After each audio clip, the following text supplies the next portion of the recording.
Morning. First, vou dirigir algumas palavras em português e depois uma pequena síntese para os nossos colegas que estão, penso eu não, tenho a certeza, que nos estão a ouvir.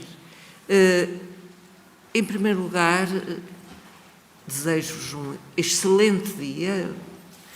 Ele, do ponto de vista climático, parece que está bom, está adequado, mas, sobretudo, eu queria, como me pediu a professora Paula, menino-homem, e com muito gosto, em nome da diretora da Faculdade de Letras da Universidade do Porto, que não pode estar presente, mas que envia os seus cumprimentos, e também como a professora Paula Pinto e como coordenadora do Centro de Investigação Transdisciplinar Cultura, Espaço e Memória, CITSEM, eu gostaria de me congratular, e certamente todos sentem o mesmo, com a organização desta esplêndida conferência.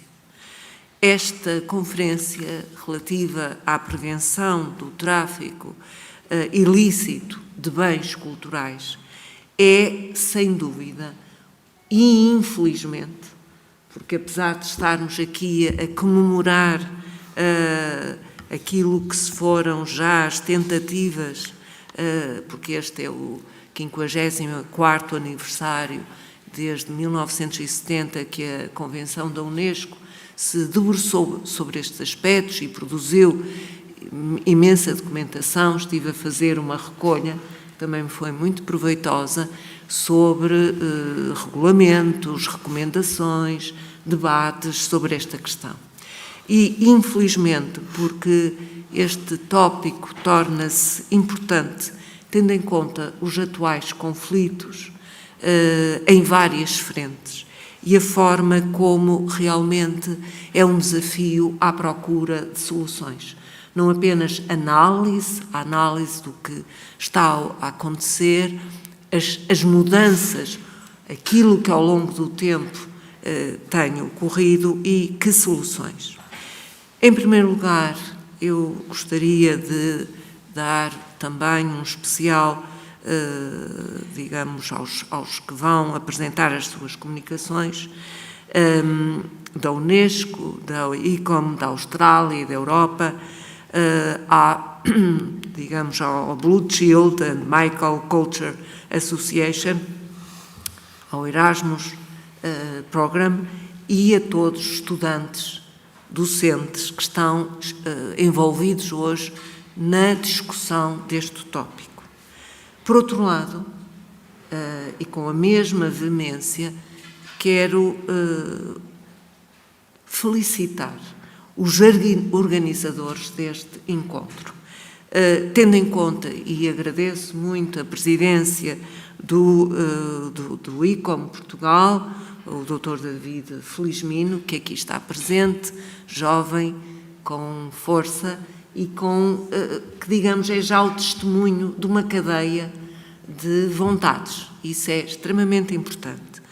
Também, não estando aqui presente, mas não posso deixar de agradecer à doutora David Felizmino, que não está aqui hoje, como disse, que é responsável pela Direção da Cultura e Património da Câmara Municipal do Porto e que temos contado com ela noutras ocasiões e, portanto, quero sublinhar este aspecto. Sei que estarão mais tarde com ela, provavelmente de tarde, e sem dúvida também aqui a doutora Maria Helena Gil Braga, que está ligada aos arquivos e à Divisão Municipal de Gestão da Informação, não apenas dos arquivos, mas aquilo que é, e que eu queria deixar aqui em português, porque depois não me alongarei, que é a questão da gestão da informação, nomeadamente da informação relacionada àquilo que são estes eventos.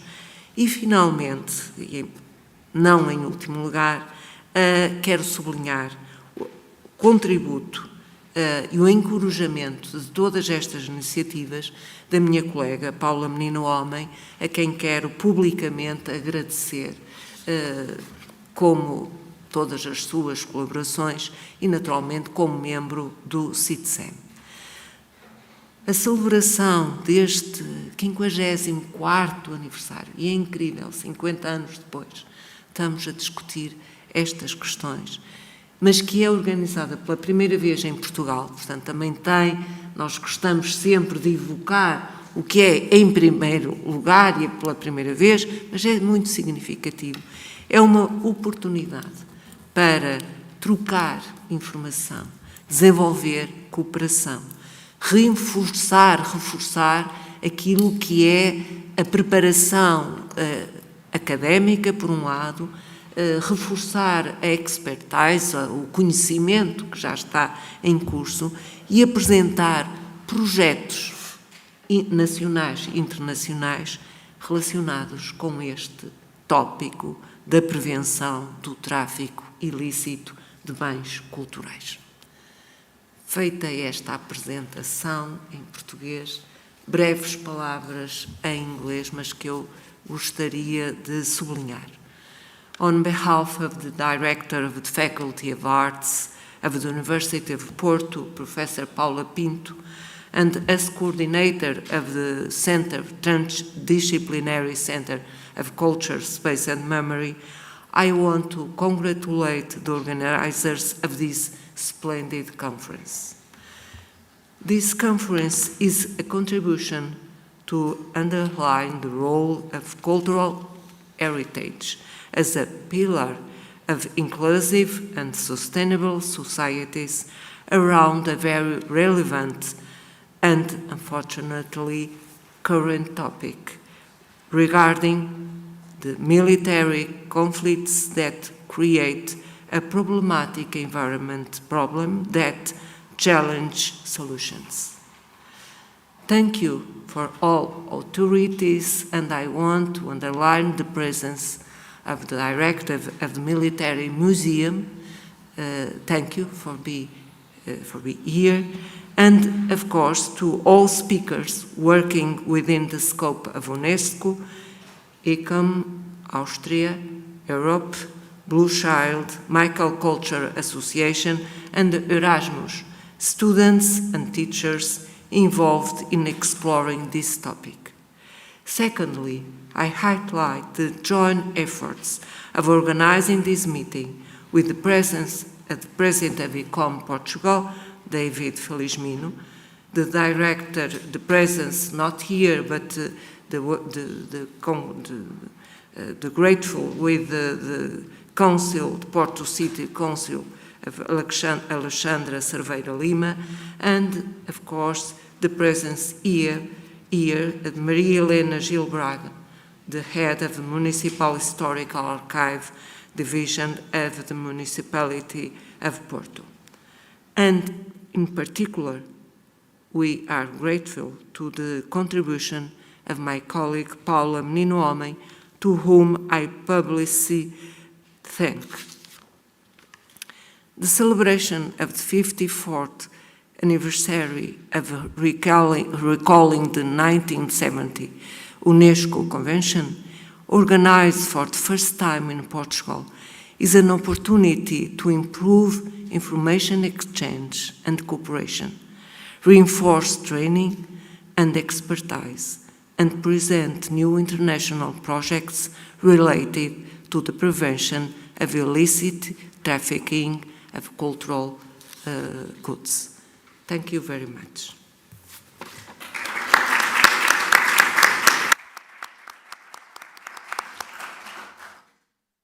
Muito bom dia.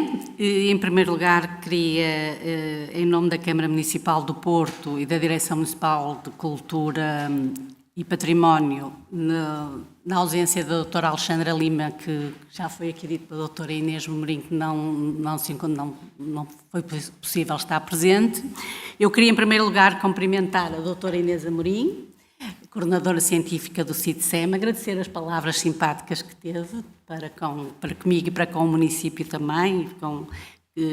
Acho que foi uma excelente abertura. E também cumprimentar o Presidente do ICOM, David Felizmino, do ICOM em Portugal, bem como todos os oradores e participantes neste encontro sobre a prevenção dos tráfico ilícito de bens culturais. E agradecer a todos a vossa presença e a participação, porque realmente, e agora uma palavra também para a Paula Menino Homem, que com o seu dinamismo também sempre promove este tipo de iniciativas e que é a primeira vez que, portanto, hoje, dia 14 de novembro, celebra-se o Dia Internacional contra o Tráfico Ilícito de Bens Culturais. E é, como disse a doutora Inês, é a primeira vez que em Portugal se comemora esta data, que se fala sobre este tema. Com a realização destas jornadas, haverá oportunidade de refletirmos sobre este tema, sobre o fluxo ilícito dos bens culturais, que em Portugal ainda é pouco abordado, mas nem por isso menos necessário.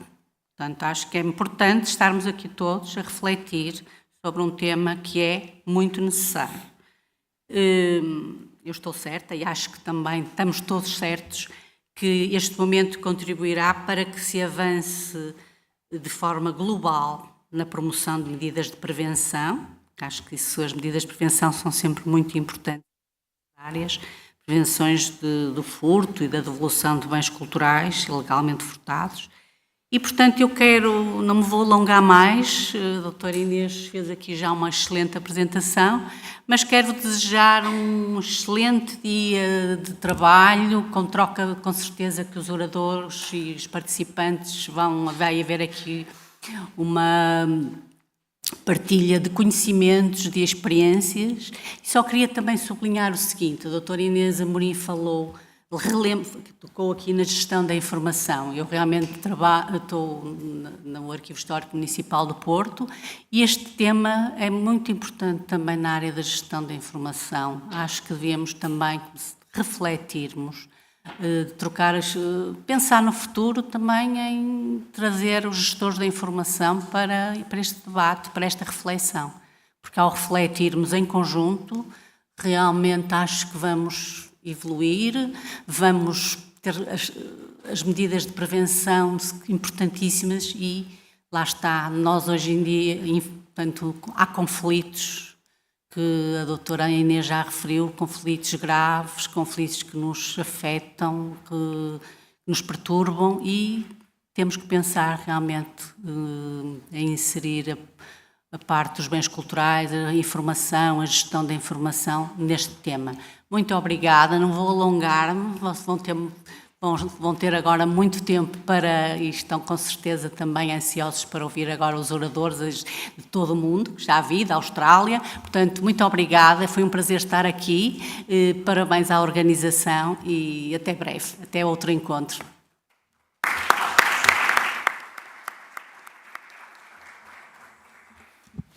Bom dia a todos. O dia de hoje só me pode correr bem, porque é sempre bom receber um afago assim ao ego logo de manhã, a lembrar ou a dizer que sou jovem. Portanto, muito obrigado. Permitam-me cumprimentar primeiro os membros da mesa, a excelentíssima doutora Maria Helena Gil Braga, chefe de divisão da Divisão Municipal do Arquivo Histórico do município do Porto, excelentíssima a professora doutora Inês Amorim, coordenadora científica do CITSEM, da Faculdade de Letras da Universidade do Porto. Em nome do ICOM Portugal e em meu nome pessoal, queiram aceitar as nossas saudações e sincera expressão dos nossos agradecimentos pelo interesse e pelo entusiasmo demonstrados desde a primeira hora na organização desta jornada. O município do Porto e o CITSEM foram parceiros incansáveis na preparação do dia de hoje, comprometidos em buscar soluções eficientes, a cada momento, num verdadeiro trabalho colaborativo e participativo que irá enriquecer o debate que hoje aqui se enceta. Permitam-me ainda agradecer a todas as equipas técnicas, tanto do município como da universidade, que foram essenciais na preparação desta jornada. Um agradecimento muito particular à professora doutora Paula Menino Homem, cúmplice atenta e dedicada com quem trabalhamos de perto na elaboração do programa e na gestão de todos os aspectos organizacionais desta jornada, sempre com boa disposição, humor e entusiasmo. Dear Professor Christos Tsirogiannis, Head of the Working Group Illicit Antiquities Trafficking of UNESCO, dear colleague Elke Kellner, Chair of ICOM Austria, dear Professor Pier Giacomo Sola, member of Michael Culture Association. As Chair of ICOM Portugal, I would like first to express my gratitude to the three of you for your generous support and enthusiasm for participating in this debate, and I'm pretty sure that we all benefit today a lot from your knowledge and commitment in the fight against the illicit trafficking of cultural goods and heritage. Estimados colegas, aqui presentes no Anfiteatro Nobre da Faculdade de Letras da Universidade do Porto, caros colegas que nos estão a seguir em diretos nas redes sociais do ICOM e da Universidade. Recordar a Convenção da Unesco de 1970, relativa às medidas a serem adotadas para proibir e impedir a importação, exportação e transferência de propriedades ilícitas dos bens culturais, que celebra hoje o seu 54º aniversário, dia 14 de novembro de 2024, é mais do que nunca fundamental e um imperativo. O fluxo ilícito de bens culturais permanece o terceiro maior em termos de volume, depois das drogas e das armas. Antes de mais, uma questão cultural e patrimonial, obviamente, este negócio obscuro que prospera em áreas de conflito e de crise também se torna com frequência uma ameaça à concórdia, à paz e à segurança internacional. As zonas em crise são particularmente ameaçadas, como todos nós sabemos, no caso dos ambientes rurais, por exemplo, desertificados e abandonados, onde o património religioso, o património artístico integrado e o arqueológico sofrem depredações irreparáveis, para não falar nas muitas e comuns escavações arqueológicas ilegais. Nas zonas de conflito armado, os saques e as pilhagens são frequentes e muitas vezes são as primeiras consequências destes mesmos conflitos, como temos verificado de novo no próximo e Médio Oriente, nomeadamente na Síria, no Iraque ou na Líbia, ou ainda na Ucrânia, ou noutros cenários de conflito menos falados, como o Sudão, o Ruanda e até Angola. A Interpol assinalou o facto de mais de 850 mil artefactos terem sido apreendidos a nível mundial em 2020, dos quais mais de metade na Europa. Em 2016, a Operação Anual Pandora conduziu a 407 detenções e à recuperação de 147 mil bens culturais. Em Portugal, de acordo com as estatísticas disponibilizadas pelo Ministério da Justiça, foram registados apenas 23 crimes de furto e tráfico de bens ilícito de bens culturais em 2023. Estes dados deixam transparecer um problema mais vasto e que merece reflexão. Uma vez que um grande número destes casos não é obviamente detectado, é provável que a dimensão real do tráfico de bens culturais seja muito maior a nível internacional e também a nível nacional. Todavia, em meio século, muito foi alcançado para desenvolver leis preventivas, treinar profissionais, fortalecer a cooperação internacional e incentivar a devolução de obras furtadas ou exportadas ilegalmente. Uma maior consciência sobre os danos culturais, morais e materiais causados por este tráfico ilícito, agora reconhecido, aliás, como crime de guerra pelas Nações Unidas, é prova disso. Também o demonstra a decisão tomada pelos Estados-membros da Unesco de celebrar o dia de hoje, o Dia Internacional do Tráfico Ilícito de Bens Culturais, todos os anos, desde 2019, no dia 14 de novembro. No entanto, no contexto atual, a dificuldade de restringir o tráfico online, as débeis sanções aos infratores e a vulnerabilidade das áreas afetadas exigem hoje um nível de mobilização internacional e nacional muito maior. Os museus desempenham um papel fundamental no combate ao tráfico ilícito, através do rigoroso cumprimento e prossecução das suas funções matriciais, que nunca é demais relembrar, o estudo, a investigação, a incorporação, o inventário, obviamente, a documentação, a conservação e a segurança. Todas elas impossíveis sem uma ética e uma deontologia individual e coletiva. Os museus e os profissionais de museus podem ainda ter um papel seminal na sensibilização da sociedade, na disseminação de informação preventiva e no estímulo à promulgação e aplicação de leis e na proteção, de forma geral, sobre a proteção do património cultural e dos bens culturais. Cumprimento de funções, código deontológico, mas também, e nunca é demais recordar, uma obrigação legal, como estipula o artigo 37 da Lei Quadro dos Museus Portugueses, que estabelece um imperativo de colaboração com as forças de segurança no combate aos crimes contra a propriedade e tráfico ilícito de bens culturais. A iniciativa desta jornada, e para não vos tomar mais tempo, é para o ICOM Portugal apenas um primeiro momento de um debate que se pretende contínuo no nosso país, no qual o tema tem sido muitas vezes secundarizado. Assinalando anualmente este dia, através de atividades, pretende-se uma maior consciência sobre os danos culturais, morais e materiais causados pelo tráfico ilícito. umas palavras finais em inglês e que me permitem também introduzir as conferências da manhã. Today we will have 3 presentations from 3 different speakers and perspectives. Professor Christos Tsirogiannis will bring us a broader approach and vision on what really changed in the antiquities world since 1917. Elke Kellner, Chair of ICOM Austria, will focus on museums. And finally, Professor Pier Giacomo Sola will present some results of the Picture project that aim to develop open educational resources to raise awareness about illicit trafficking to cultural heritage and goods. Those resources address every stage of looting and illicit trafficking tailored to various students and age group. We hope, and ICOM Portugal, that today's debate, results and lessons will help us to better develop our future interventions in this critical field. Bom trabalho a todos, good works to everybody, thanks again. Obrigado novamente a todos, à Universidade e ao Município do Porto.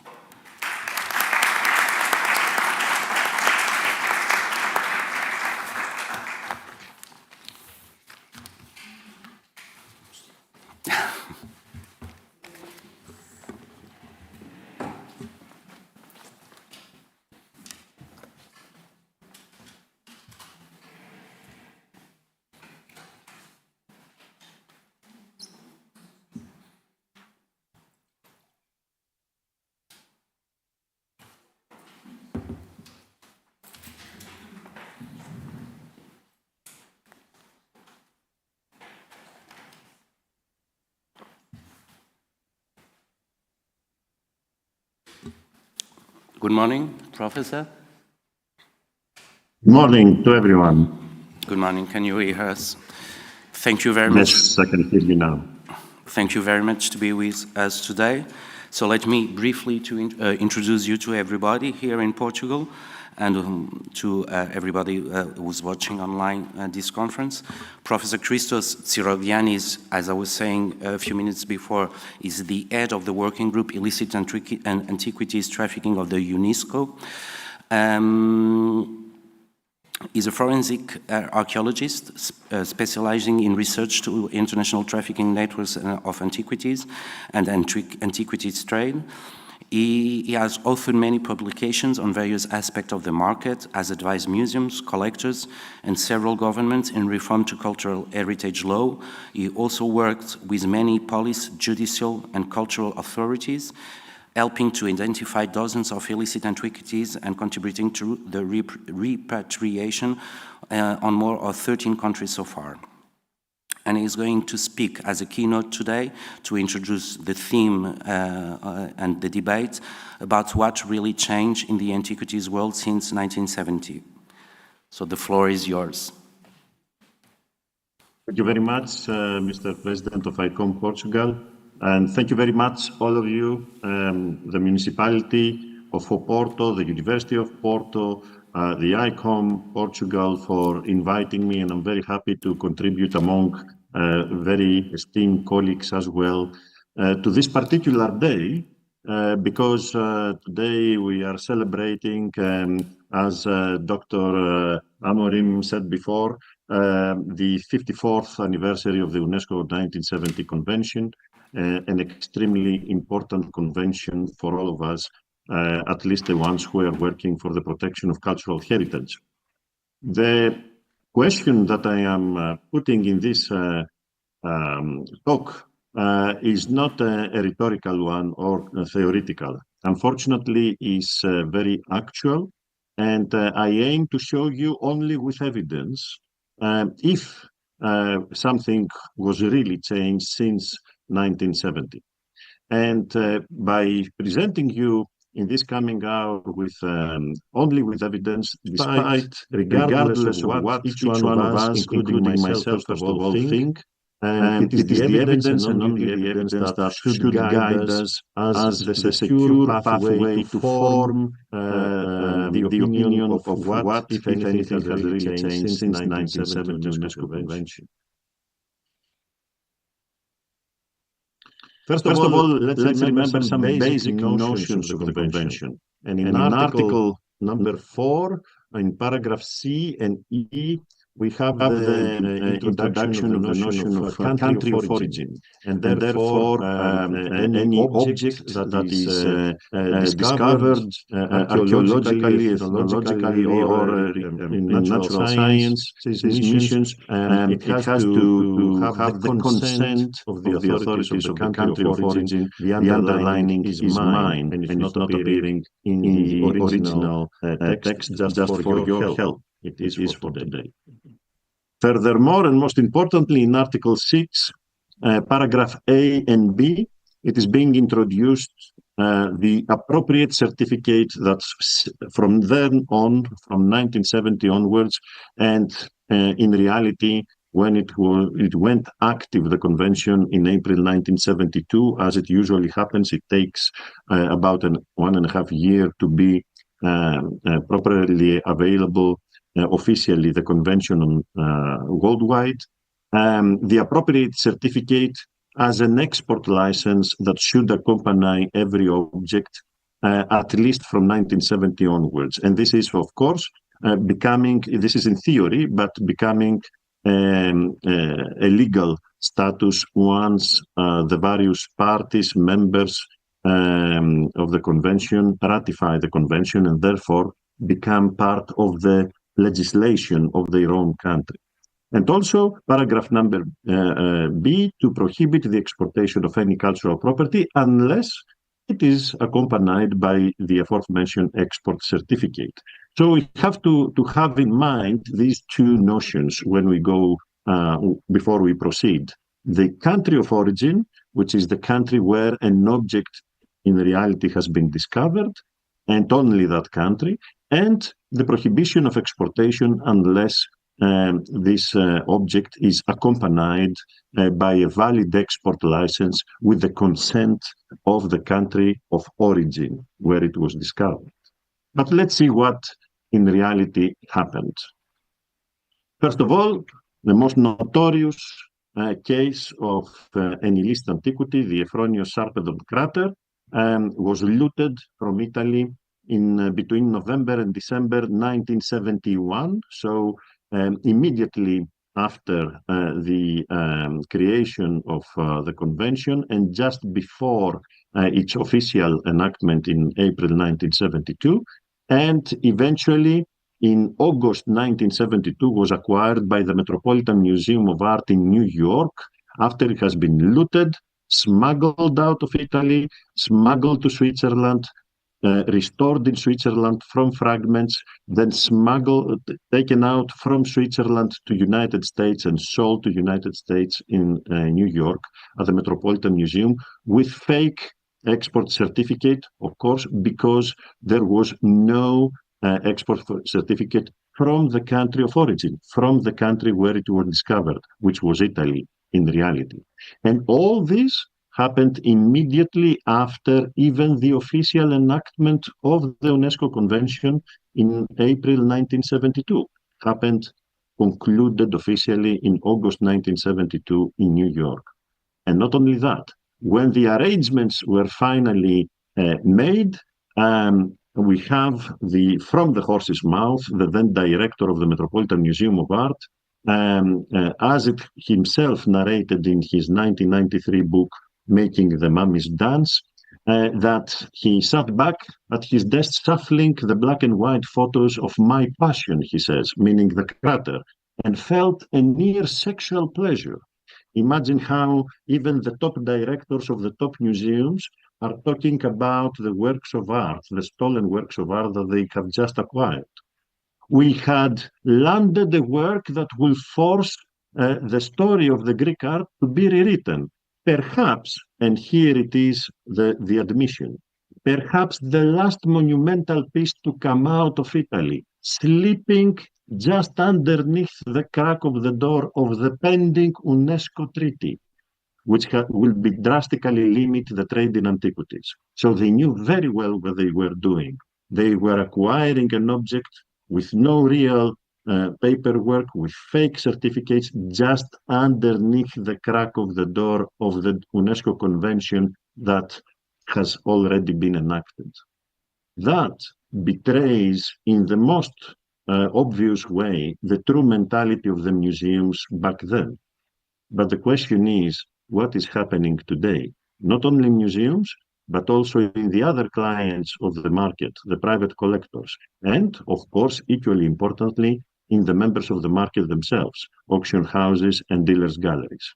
Let's see what the evidence are showing us.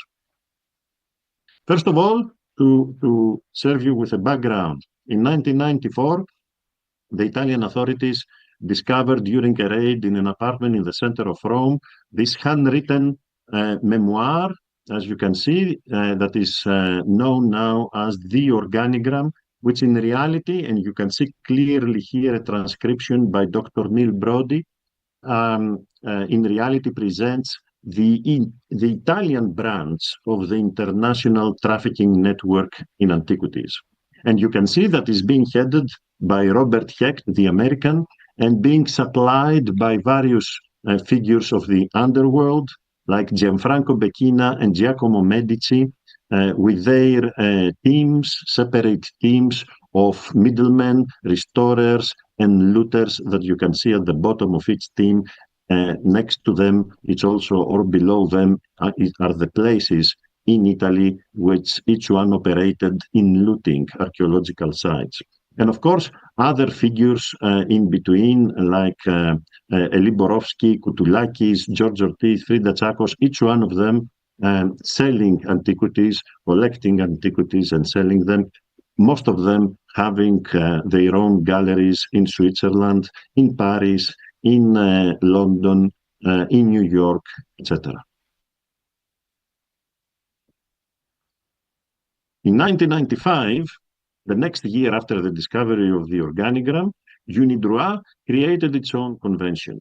And it's interesting here to focus on Article 4, where it says about private collectors who are found with stolen objects that they are entitled to fair and reasonable compensation, but only after they reasonably shown that the object that was proved now to be stolen and being returned, that they have exercised due diligence before the acquisition of that object. So they did ethically what they ought to do before putting at stake their money, the object they were acquiring, and of course, any potential negative publicity that will go against them morally if they were found with a stolen antiquity or an object in general of cultural heritage.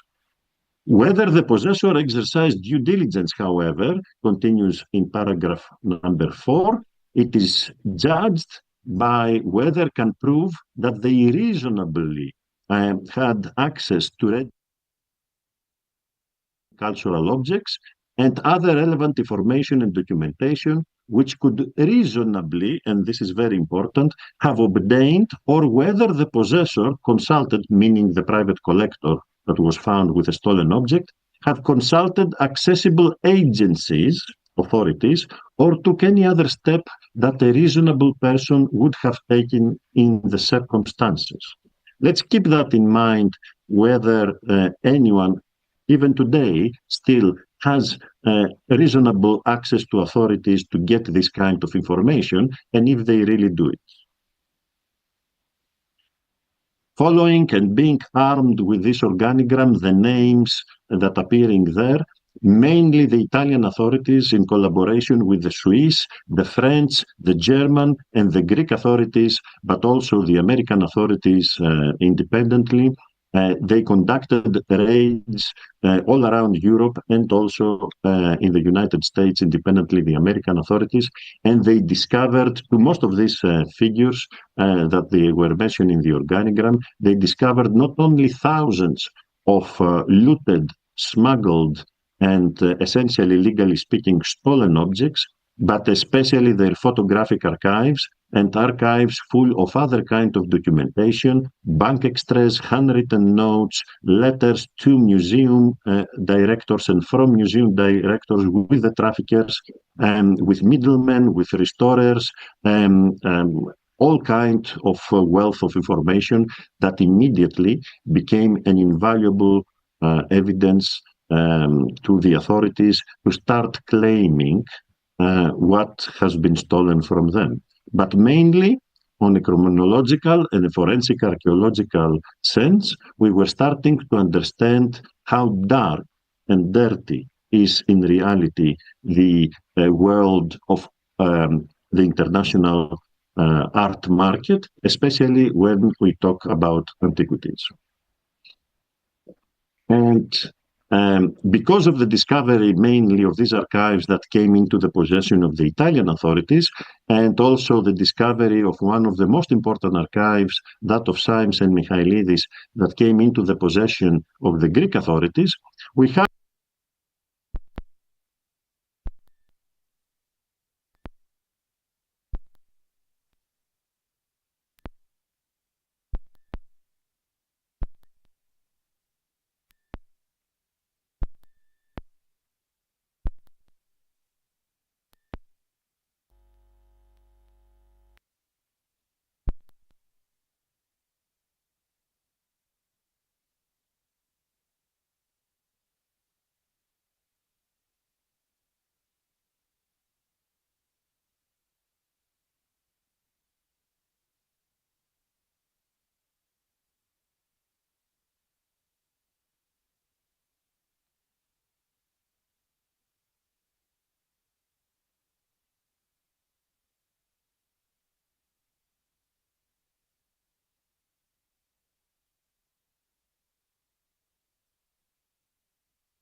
Professor Christos, are you?